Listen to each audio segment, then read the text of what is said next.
Hey guys, how we doing today? Good morning, everybody. Joe here. Kevin. Okay, so we're coming off the heels of maybe the best episode of this season. Yeah, it's definitely among my favorite episodes of Mad Men so far. Yeah. Because the writing, I mean, just the planning of the execution of that, where we build towards Dawn kind of on the female front, kind of capsizing all around, right? Yeah. He loses Peggy, who we know has kind of been like Is Rock. yeah, in his life, like Yeah, big more so, time. he's been there since she's been there since the beginning. Joan was kind of the same way, and he's having serious problems with his wife and her career choice. No, absolutely. But I mean, Joan, I don't feel like abandoned him or did anything wrong, obviously, but I feel like in his mind she did. Yeah. You know what I mean? To Dawn, Yeah. he had where he thinks Joan is right as a person, and he told her, don't go through with this Sure. thing that she already had done. Yeah. And now that Dawn knows it, I feel like all of it's kind of falling Well, apart around him. it's this lack of control, right? It's an absolute lack of control Yeah, of the women around him. He's realizing that he has no control over everything in his life, Right. anything in his life, really. And it's like, And it's interesting that it's in the form of the ladies, though. well, that's always been his one thing he can control. I mean, I guess. Well, I mean, he's had work control forever. Yeah, but that's true. But with Peggy leaving, he doesn't. With Joan, with Joan, he doesn't. And obviously he has no control over his wife's career decisions. Sure. So in his personal life, in his professional life, he has that sense of control that he's losing, and it's all in the form of women. And it also interesting choice. It all stems back from abandonment. You know what I mean? Mhm. Like he's just so afraid of being abandoned, and like in many ways he was this episode. Or at least by Peggy.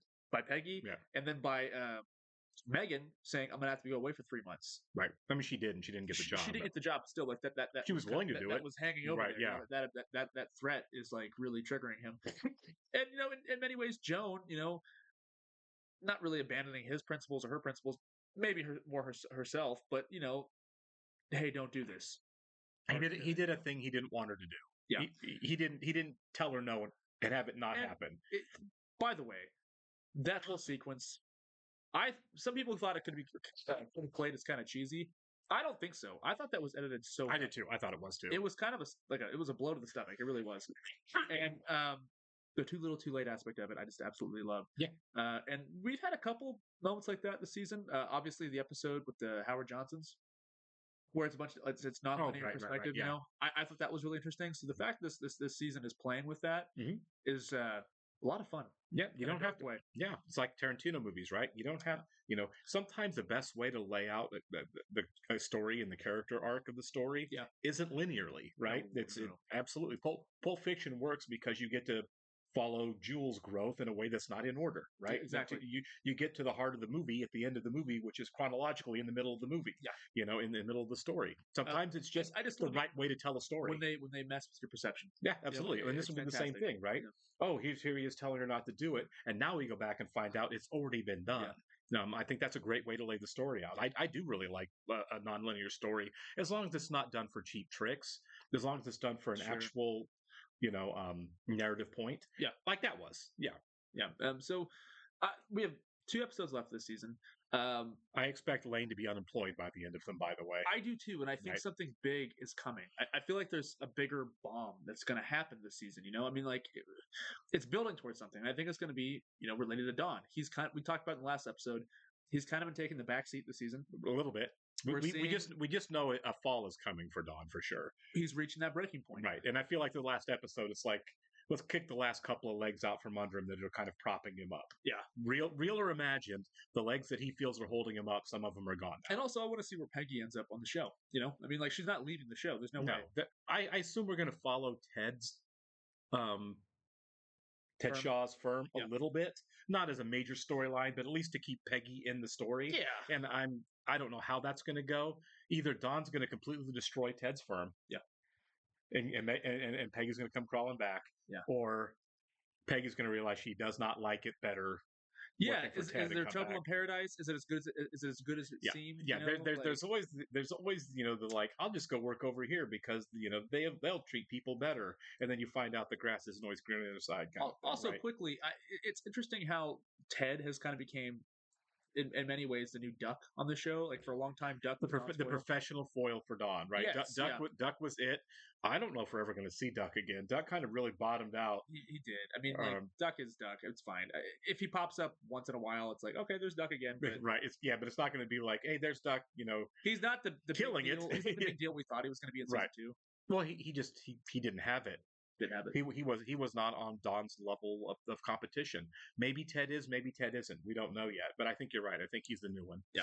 Right. We do want to go ahead and welcome Trenton Gregg and Pamela Chandler Rash to our Patreon group. Thanks so much, guys. We're very happy you're here with us. Yes, we are. And if you guys are watching this on YouTube for the first time, welcome to our channel. If you don't mind hitting the like button for us, please leave us a comment down below and hit that subscribe button so you can stay up to date on the new content we have coming your way. Yeah, if you'd like to see a full-length reaction to this and everything else we've watched or watching, please check out the link in the description below to our Patreon page.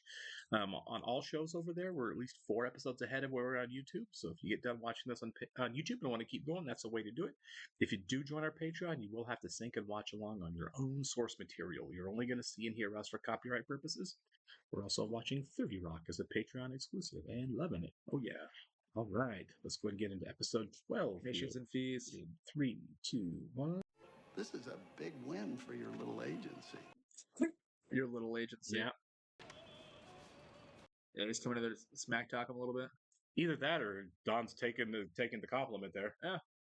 Landing a car? You kept that place afloat. I suppose the will. So even if he leaves, he can still get in trouble, right? Well, this is just like an honorary position. He's not. He's not leaving for another job. He's gonna get fired. Yeah. He's a partner. Yeah. I already said no. Or should I leave so you all can do whatever you want? Oh, he's still holding a grudge. They ever take you on vacation? Megan and Daddy took me to Disneyland, where it's warm. Because she lets you do whatever you want.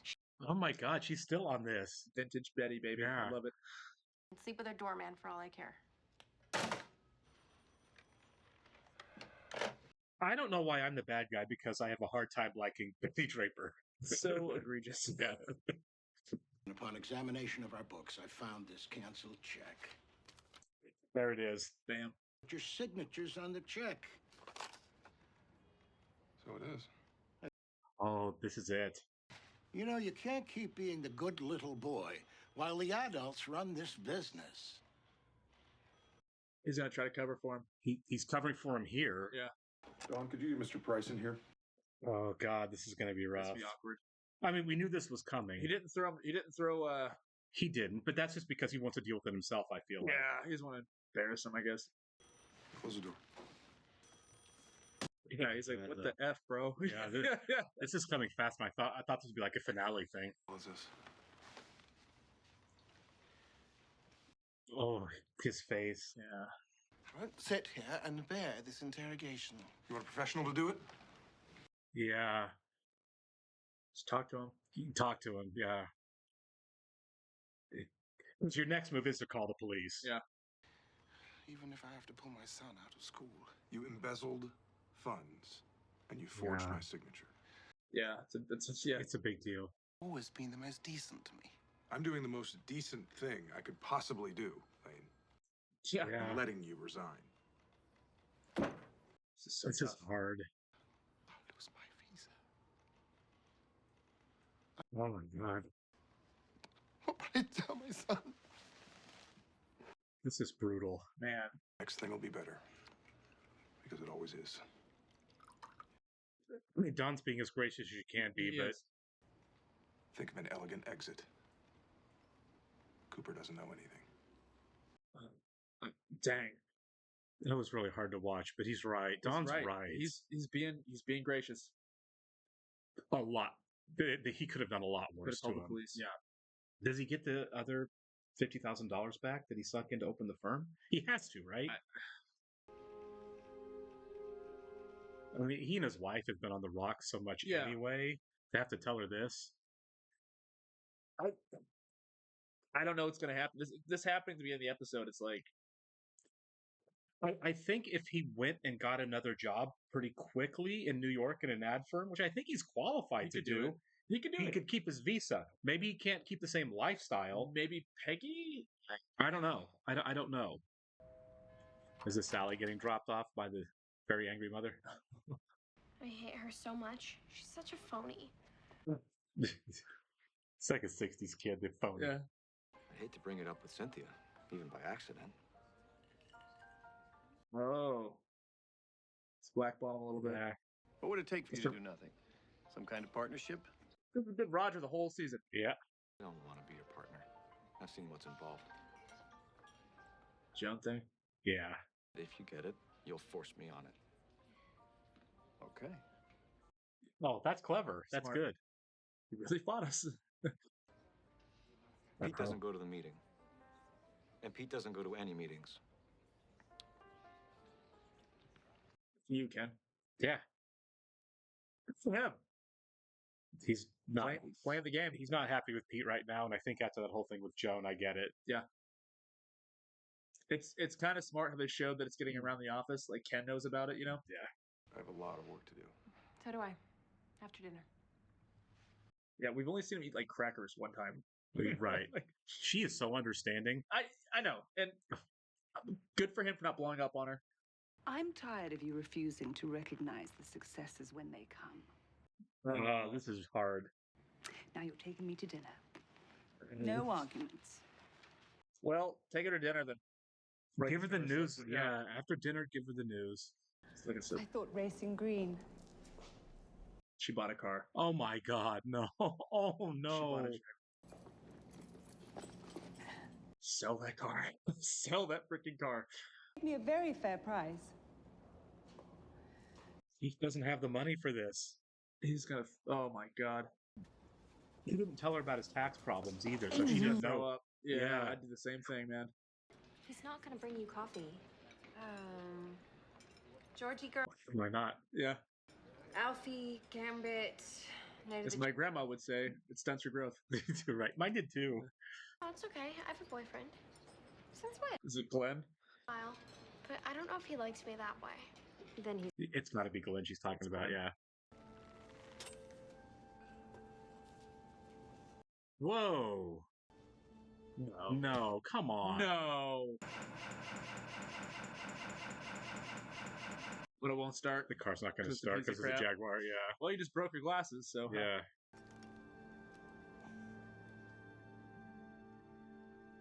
There's no That was way. dark. There's no way. Somebody's gonna. There's no way. Right. Park, apartment 17B. I gotta get a pen. No Glenn. Yeah. What are the odds by the end of the show they're like a couple? Well, I don't feel like Glenn's into her that way. Am I wrong? I don't feel like Glenn's been that guy. It's they're playing the long game with the Glenn storyline, you know? Yeah. Hey, I don't know why that was funny. It was funny to me. The look Hey, down. hey. Just so you know, I could get. Ever been there? Huh? Never. I have. Place is massive. Really?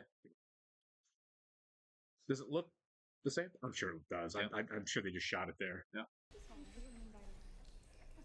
Oh no! Head of household? Roger Sterling? Don Draper. That's the guy who told him not to even bother. Yeah. I was wondering. We saw him see episode 1. Yeah. Of the season. Yeah. Yeah. You're happy because you're successful for now. But what is happiness? It's a moment before you need more happiness. This That's is the old show. Don. Yeah, that's old Don. Yeah. I think that worked. Oh, please tell Oh me they got. no. They're not back. Glenn's bag's still there. Yeah. Oh crap. Oh, she went home. I just want to come home. This is a nice moment of actually wanting her mom. Yeah. Yeah. This is a nice moment. Yeah. I think Megan would have been gracious as well, but you know, Right. this is a mom-daughter thing. Yeah. She thought about her mom. This is actually really sweet. It is. Yeah. just took off. I looked for her and finally just thought maybe she came back here. I just need my bag, okay? calm down. He was kind of coming at him a A little, little bit. She doesn't know who he is, Right. you know, and she's worried about Sally. Of course. But I can see him being upset with it. Yeah. She became a woman today. She started. It's a really funny way to put it. I know. Just the way she was so proud when she Yeah. said it. Wait here. Finish your paper. I'll take you later. Okay. Megan is the best. Megan is the best. Oh my god, she's Megan's the the best. best, Do you want yeah. something to eat? If you don't mind. She's the anti-Betty. She is. She's so nice. Like, oh my god. the day that they eventually get divorced, I'm gonna like cry. I'm gonna miss her. I'm gonna miss her so much. Yeah. The day he loses her is the day that he loses all happiness. What the hell? Oh no! He's there. That chair would fallen over. She couldn't open the door. And there's a smell. Yeah. Dear Lord.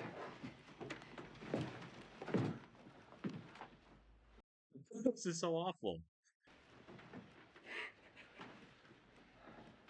Dang it. I'm reeling over the Lane thing right now, though. I can't believe that. Oh my god. My stomach dropped. Boy, how's this going to impact Dawn? You know? What? Poor Joan. Yeah, this is Poor going to... Joan. Yeah, and this is going to be so hard on Dawn. They said not to disturb the body. It's a crime scene. You can't leave him like that. Oh god, this is rough. Oh my god. This is fairly graphic, too. Yeah. It's a resignation letter. Oh.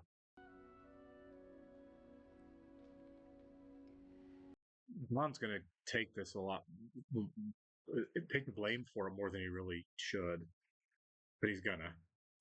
I go to Hotchkiss. It's up in Lakeville. It's a couple hours away. That's fine. Let's go. Are you sure? It's gonna drive him. Yeah. I think he needs to. He needs some time. Yeah. Are you okay? I had a bad day. We can talk about it later. Yeah. Yeah, you don't want to He say had a really bad day. Yeah. Everything you think is gonna make you happy just turns to crap. You're too young to talk that way.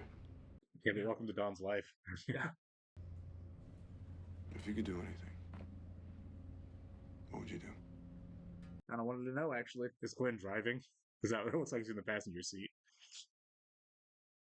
Yeah. You like Glenn driving his car home. You know what? This is a great Dawn episode. This is a great Dawn episode. This shows you that he has some humanity left, you know? He does. God, I want to cry so hard right now, This dude. is Oh my rough. god. As soon as we shut this camera off, I'm just gonna sob. Well, I mean, this is the compassion he couldn't show Lane. Dang it. I'm not gonna lose it. Dang out, Rick. No, but like it's okay, that ending, that last shot of the episode with the song, that might be my favorite closing shot of the series or of the season so far. I just all the emotions come ahead there. All right, where do we start? Well, I mean, Lane. Lane's the episode was Lane's. Yeah, I didn't think he was going to go through with it after the Jaguar couldn't start. I thought that was like a sign, you know. And I thought he went back to work, typed his resignation letter, and just kind of took off. I mean, it's not a surprise that it happened, but it's also surprising. You know what I mean? Yeah. I expected him to be fired and leave in shame. That's what I thought was going to happen, and obviously, I never considered that. No, I didn't either. Not going into the episode, I honestly thought caught, fired, and that was going to be the kind of the end of his arc. Certainly upsetting for him, but not not to rise to this level of tragedy. Well, yeah, I thought he was going to go to London to go work at a competitor. The tragedy in the show doesn't usually revolve around death. It usually revolves Not around always, right? We've had it with Gene, you know, Right. but like ultimately it's usually like financial tragedy or like personal ruin, you know, but it's never like somebody dies or you know what I mean? Like Sal getting fired. Yeah, exactly. Right. That was or Duck getting fired. Carla, you know, right. Yeah, exactly. That is what the show is. The stakes have just gotten so much higher. Well, I mean, it was big for Lane. And the Mad Men episode that's up now is that went up on YouTube today. So I saw some of the comments, and I think it was where we first introduced the idea that Lane was in financial trouble and was going to embezzle. Right? It was that episode, I believe. No, I think it's still a little ways away. Okay, but regardless, I saw in the comments somebody had said that Lane, in his Britishness and wants to be an American, doesn't have it in him to really admit openly when he's struggling or needs help. I think it was the episode 5. I think that was the fight. Oh, okay. No, that was last week. I'm not sure. It doesn't matter.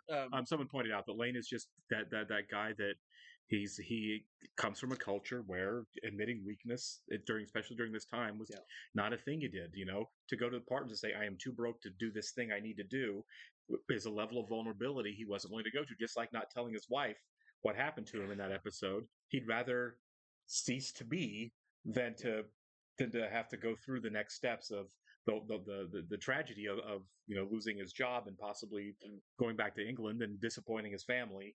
We forget that pride plays a huge factor. Absolutely, in the show right. as well. He said it too when Don's like, "Why didn't you just come to me?" Because I didn't. Why suffer the humiliation?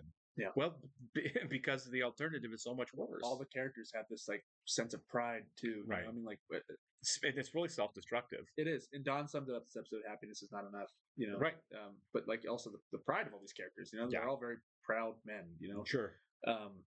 I'm kind of the big thing for me on the takeaway. Obviously, I mean, we knew Lane was going to leave the show at some point. I assumed it would be before the end of this season. Yeah, and that all obviously came to be. But now my takeaway from this, after that horrible way the poor character had to go, is what now moving forward does that mean for Dawn?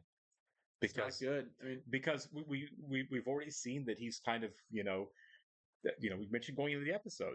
He's kind of faltering. Last episode, I thought was like, oh man, he's teetering, and now he's got this guilt, and obviously this isn't his fault. No, at all. But he's certainly going to take it that way because he's going to do the human thing and said, if I didn't fire him, this wouldn't have happened. But you had to fire him. But Don can't handle that. Ron can't handle emotions like a normal person. He's gonna overcompensate, or he's gonna. Yeah, he can't. But I think any person would have felt guilty. No, right? I'm not saying the decision I made led to it. Any human being would say that, even though that's not really fair. I'm just saying how he processes emotions. Yeah, it's not always normal, it's always way too extreme. Absolutely, Don is a broken guy. Any person would feel guilt, very upset. And honestly, the part that got me maybe broke is when Don's like, I'm even saying it now, I'm welling up. Is like when he's like, we can't just leave him like that. You got to cut him down, right? It's like, oh God, you know what I mean? Like Don is like, for as awful as a person he can be, when he is good, oh man, it's true. When the sun shines, it's like the warmest thing ever. It really is, because he can be incredible. At the same time, he's just such a broken person. Yeah, no, like I felt like in the whole firing thing where he let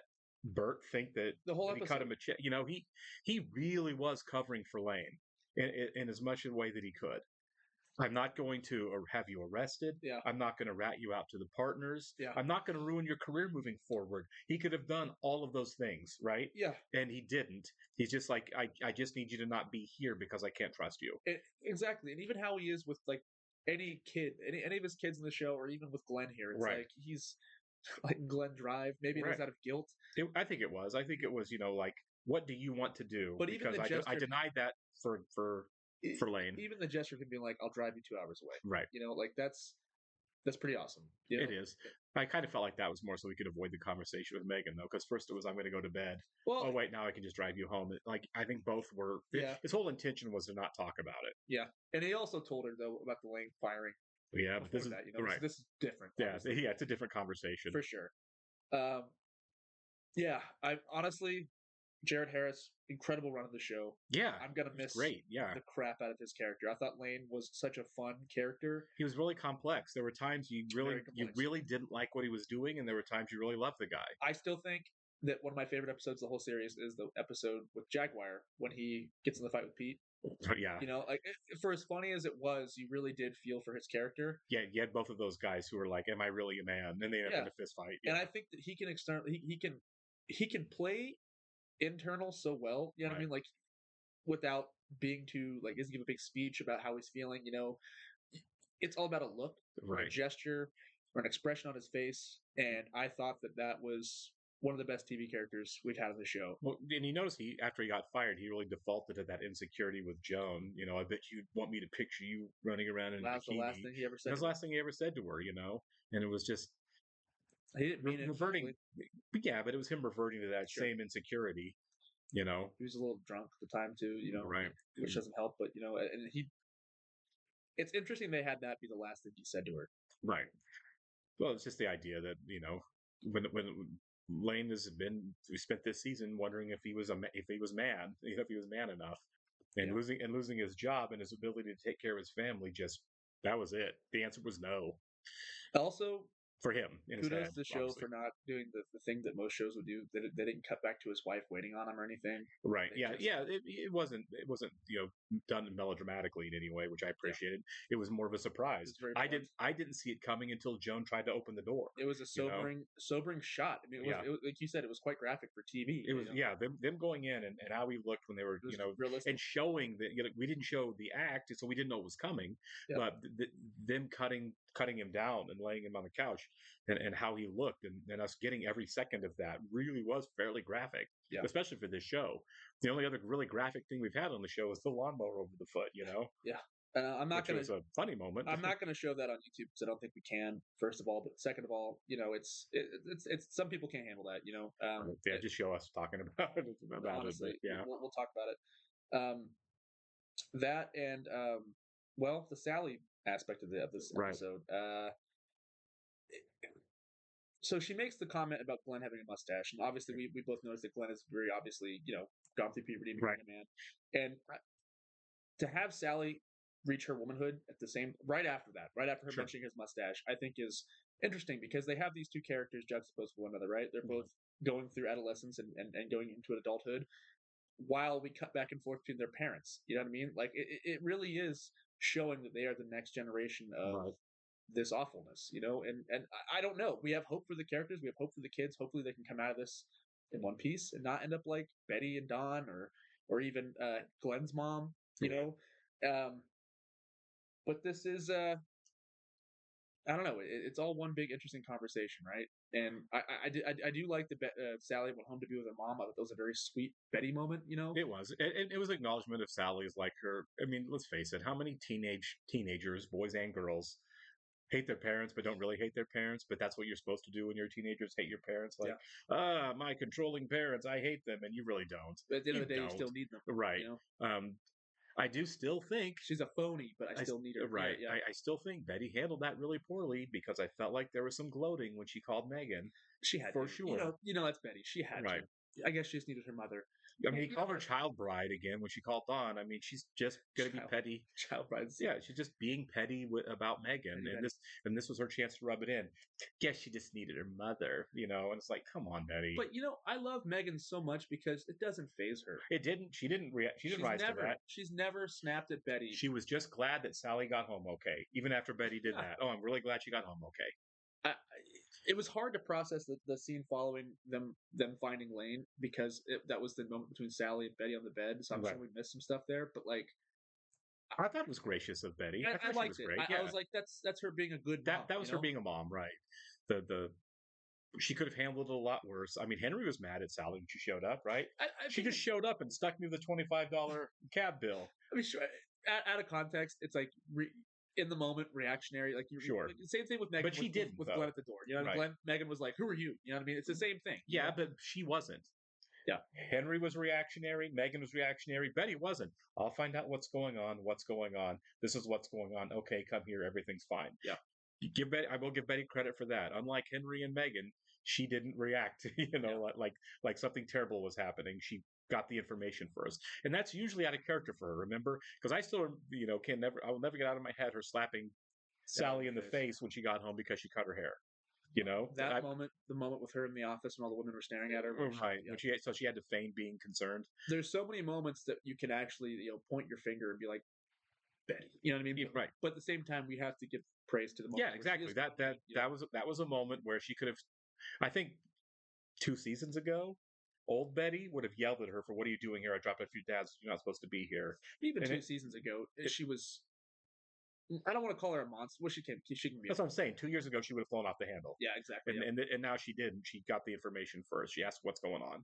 She calmed Henry down before she even knew what was happening. Yeah. So I thought she did fine there. I just thought that she couldn't completely let it go, and she had to call Megan and gloat a little bit. It's also interesting how they're using Betty now. Sure. Obviously she's not Don's wife, so she's not in the show not nearly as much, right? But when we do get her, I find her to be less insufferable. No, she is. And even though she still has her moments, like in this episode, but at the same time, it's like when she shows up, it's like, oh, Betty's here. Right. Because she's used so sparingly now. Sure. And I know that in her personal life, she was having a child at the time, and so that's probably like a big chunk of your time. You can't be on the show all the time, But it's I don't know. I do like it when we see her now, and I think it's interesting. I like seeing her arc as well in the bits and pieces that we get. Right. And we had a gross Don moment too where he didn't call Megan, but at the same time I was thinking about it, I was like, well, I think as soon as he got off the phone with Betty, he had to go. That's when Bert came in. So it's not really his fault. Yeah, it wasn't really his fault. A big thing happened like right after that, but he never got back to it. You know, he never occurred to him to get back to it. So I mean, yeah, what Betty did in that phone call was kind of gross, but this is no worse than how Don was in this episode. No. He went from the phone call to the check right into Roger's office with right. What's that company's name? I always Ken's father-in-law. Right. Dow Chemical? Dow Chemical, yeah. Right. Which, by the way... Dell's computer company. Right. But I want to see where that goes forward, too, because I feel like that's going to be a big plot point going forward, especially into Season 6, because they have been saving that actor for a while. He's a big-name actor, the guy who plays the head of Dow Chemicals, you know? Right, yeah, he's been in a million things. I mean, he was in RoboCop. He was in RoboCop. Yeah, he was one of the heavies in RoboCop. The one that picked him up with the metal... Yeah, dropped the sheet metal on top of him. Yeah, he was. That's right. He was the last heavy to die before Red. But he's been in a million 80s and 90s. Yeah, movies. Of course. And I was wondering why they got him to be in the opening of season 5. I was like, that's kind of a random cameo, you know, right? From a known character actor. I should have known that, like, he's going to come back. They're planning it, plotting it. But at the same time, I want to see where that goes going forward. I think they got the account. I think that they nailed it. I certainly don't think we're done with it. No. Maybe they don't get it. Maybe they do. But I really feel like they're at least going to have an effort, a chance to get it right. We're going to see the nuts and bolts happening of them making the play. Well, you know, like we did with Hines. They even set up Ken to be an important character going forward. I don't want Pete in any meetings or any meeting. Ken's account, totally get it. Yeah. Yep. And even though we're reaching the end of the season, they're setting so much up. Yeah, I can't believe it. And Ken really does not feel good about the people he works with right now after the whole thing with Joan. I love that. I love that they he called Roger out on it, and he doesn't want to be around Pete because of it. It's a brilliant choice of storytelling too, to have the whole office know about it, but we don't see them gossiping. We just have Ken say something. Yeah, it's like an unspoken thing, and the only person that's going to be like, I do not like this, and I do not like that it happened, was Ken. Yeah, because he wasn't a partner. You know, Don doesn't either, but, you know... That was a great moment, too, when he looks over at Joan at the beginning. Yeah, he's like, you guys want me to leave so you can vote? You know, love that it was nice. But the only underling, the only non-partner that seems to be expressing any displeasure with the whole thing is obviously Ken. Yeah. He's an account man. One of the good ones there. Yeah, and he's like, I think you guys are gross. Yeah. We'll catch you in the next one, guys. See ya.